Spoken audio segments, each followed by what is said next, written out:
egingo dut kontua sortu eta gero ea nola moldatu gaitezken zerrenda bat sortzeko bertan.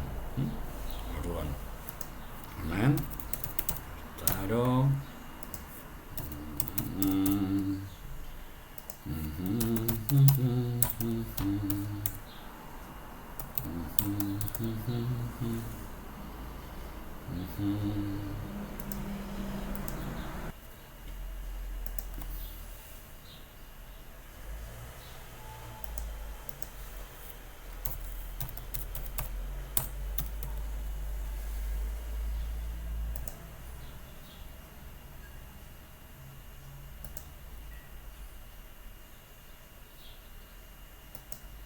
kontaktuak sakatzen ditut.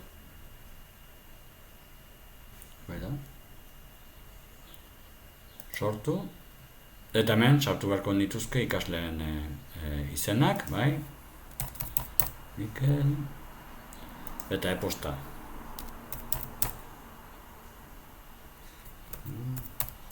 Mikel. 73@hotmail.com. Mikel, bueno, beste bat. Bai? Hor zerren, hor, bai? Behin kontakto batzuk sortu ditugunean, orain taldekatu egin behar ditugu, orduan hemen taldeak hau. Gehitu taldea, ikastaroa, orden, eta orduan, orain.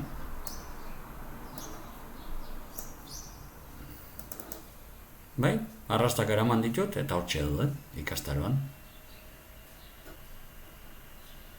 Idatzi mezua. Bai, ikastaroa ni.eus, Amaia eta Mikel, gaia, arazo teknikoak. Bai, laster konponduko ditugu. Bidali eta kitxo.